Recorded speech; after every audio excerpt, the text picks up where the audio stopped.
Bonsoir, nouvelle édition du 7-8 L'Actu en ce 24 juin. Voici les principaux titres qui seront développés.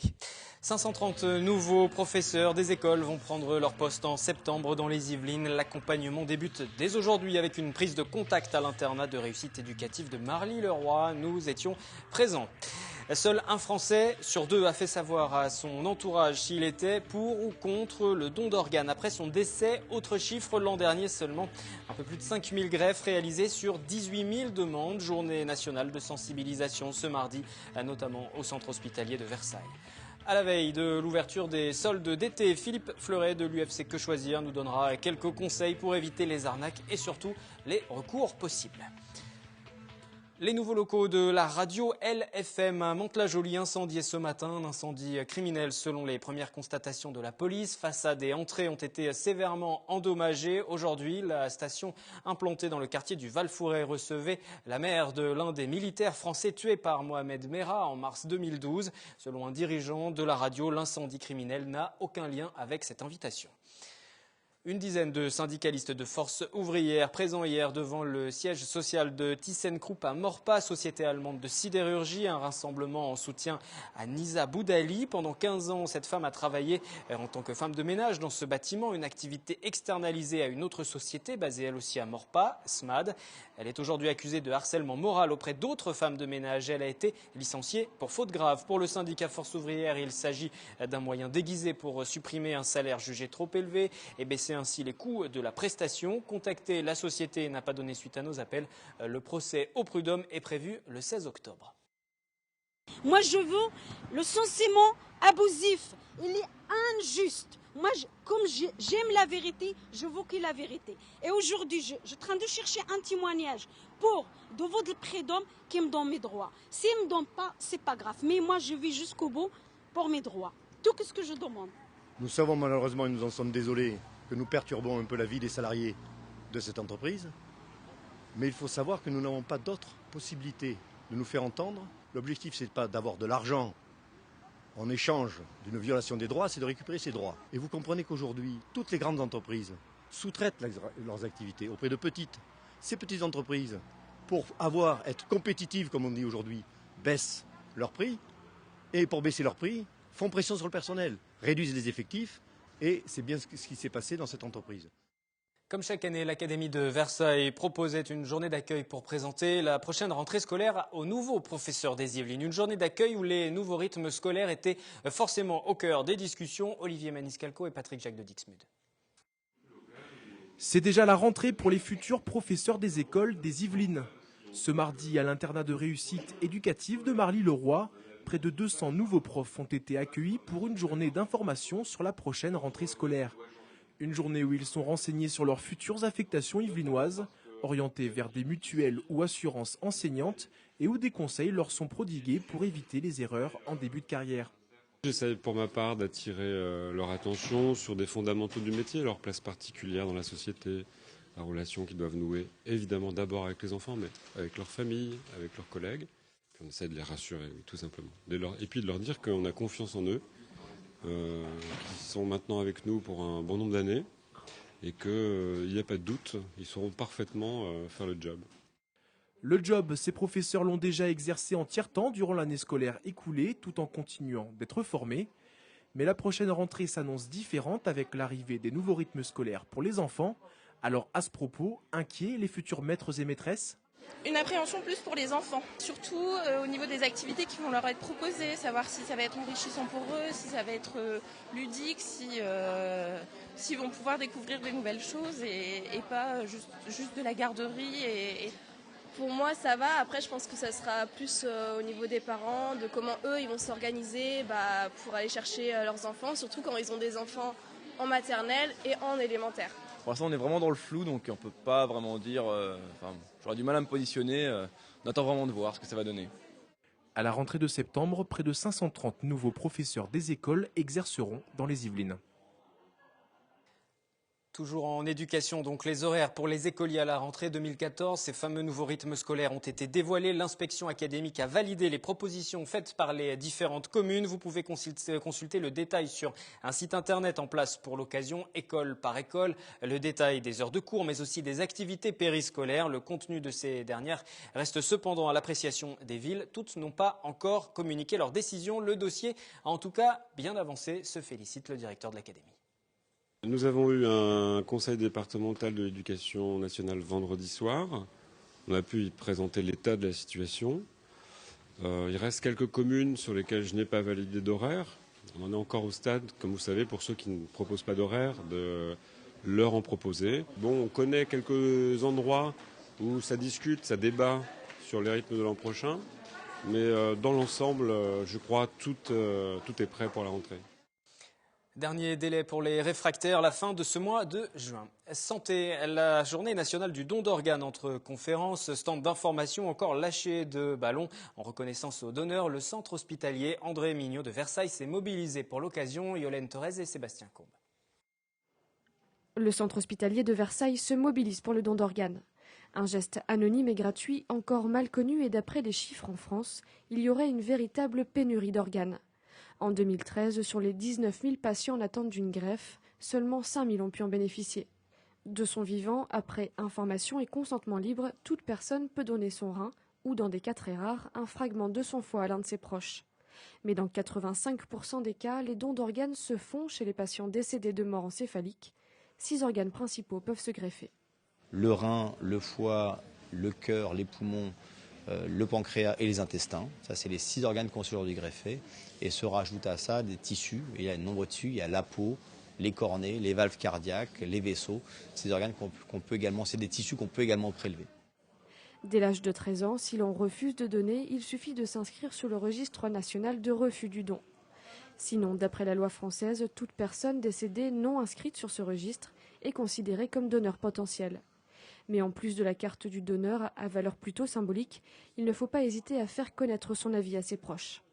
Le dire de son vivant, c'est que votre positionnement soit respecté post-mortem, quel que soit votre positionnement, et que vos proches n'aient pas à choisir pour vous.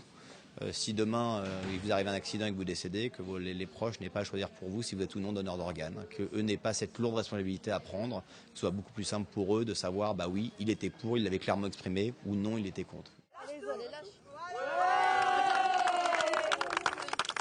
Pour mettre un point d'honneur à l'exposition réalisée par les enfants du service de pédiatrie sur ce thème, un lâcher de ballon était organisé ce mardi sur la pelouse de l'hôpital. Parmi les participants, la petite Zoé. C'est elle qui a réalisé le dessin de cette affiche symbolisant le don d'organes à sa manière. Donc on lui a expliqué ce que c'était le don, donc donner quelque chose. Et donc elle a choisi de donner son cœur à son amoureux. Et elle a très bien compris ce que c'était le don, pas spécialement d'organes, mais après on lui a expliqué qu'on pouvait aussi donner quelque chose de son corps. Et elle a répondu oui, on peut donner son sang. Donc voilà, on s'est dit, elle a tout compris. Chaque année, le don d'organes permet à des milliers de patients de voir leurs conditions de vie s'améliorer considérablement, voire même d'être totalement sauvés. Invité de ce journal à présent, Philippe Fleuret, responsable de l'UFC Que Choisir sur Versailles et sa région. Bonsoir. Bonsoir. Comme demain, avant donc s'ouvrir ces soldes d'été, vous allez nous dire comment les clients peuvent se protéger. Tout d'abord, les arnaques en période de solde, est-ce que c'est fréquent encore aujourd'hui? Même plus aujourd'hui? Fréquent, tout est possible, si vous voulez. Bon, je pense qu'au niveau des commerçants, les commerces physiques, les magasins, bon, le risque d'arnaque est relativement limité. Par contre, sur Internet, oui, il faut faire attention. Les arnaques sont plutôt de quelle nature? Pour rester dans les magasins vraiment physiques, ce sont quoi? Des prix qui sont gonflés juste avant les soldes, des rabais? Les gonflés, c'est quand même assez difficile, si vous voulez, parce que bon, un article qui est proposé en solde, il doit avoir été mis en vente un mois avant. Et donc le prix avec le solde, soldé, bon, il y a un pourcentage, mais c'est en référence au prix du mois précédent. Alors si le commerçant a augmenté ses prix 2 mois avant, là effectivement, là oui, ça peut être un peu... Alors quelques rappels, les stocks soldés doivent avoir été commercialisés un mois avant, les étiquettes doivent avoir l'ancien prix et le nouveau prix également qui figurent. Vous y faites très attention, il y a des enquêtes qui sont menées régulièrement par l'UFC. Que risque un commerçant? Et puis quel recours ensuite pour le client? Ah ben, il risque une sanction au plan judiciaire. C'est-à-dire que si, par exemple, le service de répression des fraudes s'en aperçoit, il peut être condamné. Que vous pouvez saisir avec l'UFC. Nous, c'est pas nous qui saisirons, c'est la victime, quoi. Nous, on va l'accompagner, mais oui, bien sûr, c'est possible. Et le recours, alors pour le client, si on constate une anomalie avant même une arnaque, on va commencer par appeler ça une anomalie, ils prennent d'abord contact avec vous pour voir comment s'organiser ou directement ils vont voir la Ils peuvent prendre contact avec nous et puis généralement, on relaie aussi avec la DCCRF, les services de la préfecture, qui est le droit de la consommation. Donc. La fausse publicité, c'est aussi quelque chose qui est assez fréquent. Les remises qui n'existent pas, des produits d'appel. Sur Internet, on trouve la fausse publicité. C'est-à-dire que vous avez souvent en page d'accueil un pavé qui dit promotion, prix choc, exceptionnel, sur une catégorie d'articles génériques, mais pas sur un article particulier. Et après, lorsque vous êtes sur les pages, vous ne retrouvez pas l'article auquel vous attendez. Alors, comment vous faites pour contrôler tout ça avec l'UFC? Dans les magasins physiques, on l'imagine, vous allez relever les prix, c'est peut-être plus facile sur Internet? C'est plus facile, oui, mais vous savez, il y a tellement d'articles et de références que il faut des services d'enquête très, très importants. Donc, généralement, on cible certains produits ou certains articles. Quels sont les articles les plus surveillés? C'est la hi-fi et l'électroménager. C'est les soldes qui intéressent en général, puisque ça fait en général baisser plus le prix. Sur Internet aussi, vous procédez de la même manière. Vous avez des brigades qui surveillent. C'est un travail quotidien. Avec des comparateurs aussi. Le système informatique permet de faire certaines études assez facilement. Alors ça fait partie des choses régulièrement. À chaque solde, on en reparle de ces différentes arnaques, même si c'est de plus en plus contrôlé. Il y a des choses qui ont changé pour protéger le consommateur aussi. C'est le délai de rétractation qui est plus long pour les achats qui sont faits en ligne. C'est doublé maintenant, c'est plus 7, c'est 14 jours. Voilà, ça c'est depuis la mise en œuvre de la loi Hamon qui a été promulguée et mise en application récemment. Alors ça s'applique que pour les articles Alors ça s'applique aussi, ou... oui, tout maintenant. Ça a été généralisé pour les soldes et ça s'applique également sur les articles qui sont vendus sur les salons ou sur les foires aussi. Alors que pour avant ça n'existait pas, il n'y avait pas de garantie. Ça fait partie des différentes choses à savoir avant d'aller faire les soldes demain. Et puis un changement, mais qui n'aura pas forcément d'incidence pour vous. Ce sont ces soldes flottantes qui vont être supprimées.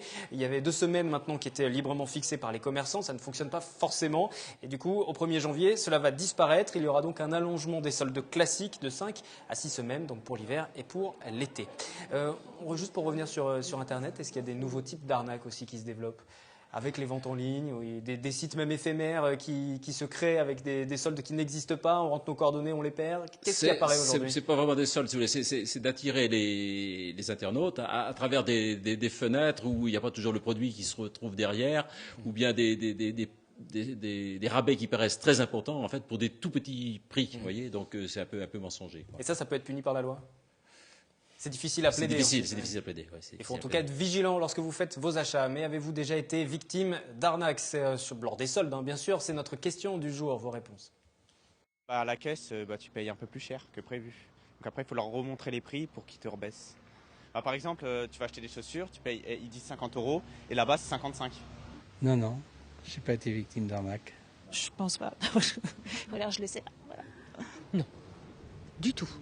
Si, une fois dans un magasin, j'avais vu au préalable des bottes d'un certain prix. Et je me dis, bon, je vais attendre, ça va être les soldes. Et puis en fait, ces soldes étaient devenus prix réel à la base, le prix de base. Donc là, franchement, c'était une arnaque. C'était une arnaque et ça énerve aussi les clients. Est-ce que le bon réflexe, c'est d'aller voir le commerçant tout de suite? Non, pas forcément. Oui, on peut toujours parler avec le commerçant, bien sûr, mais bon, c'est vrai que c'est frustrant d'avoir un article qui est vendu au même prix ou bien l'article n'existe plus aussi.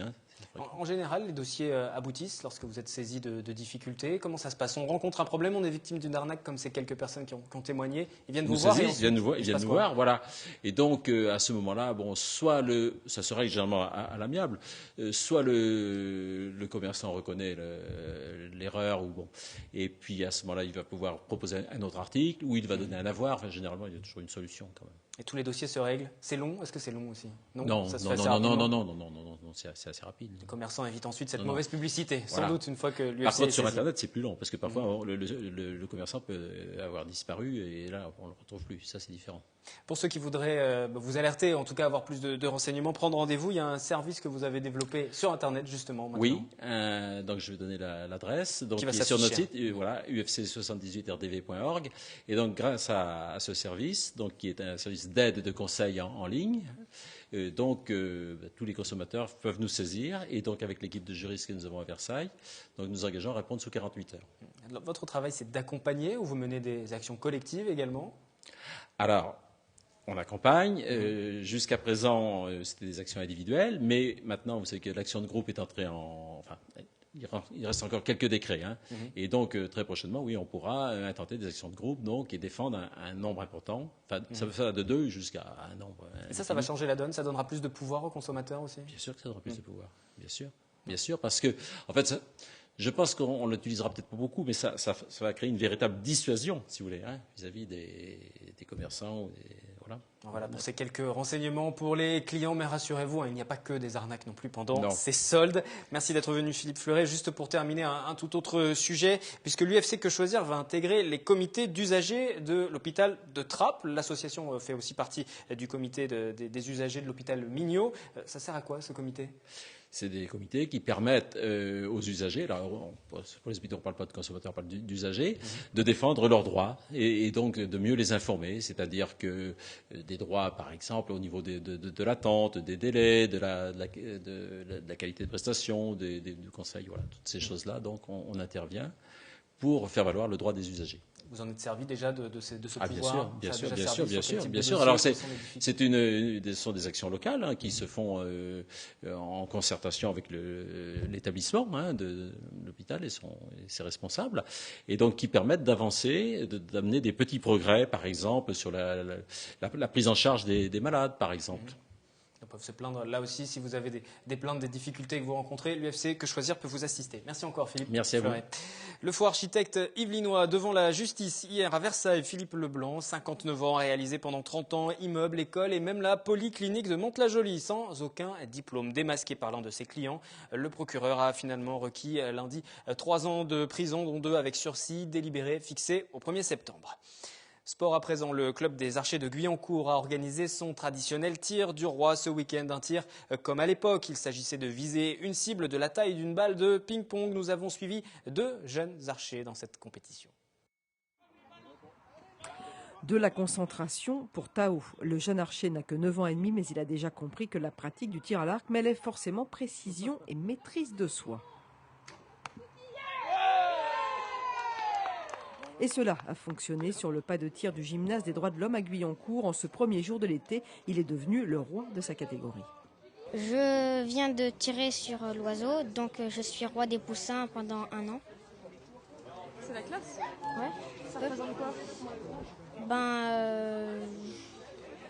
Un titre. C'est un sport que je pratique depuis 3 ans et j'aime bien. Les arcs, ils sont beaux.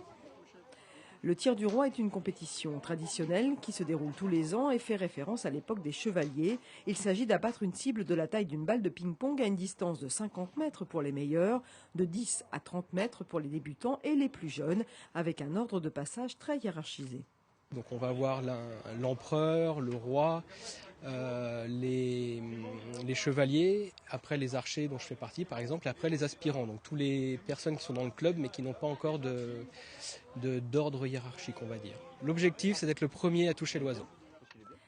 Tao a détrôné la reine de l'année dernière, Perrine, un sport que la jeune fille pratique pour la 2e année. Participer au tir du roi suivant les codes de l'époque, c'est quelque chose.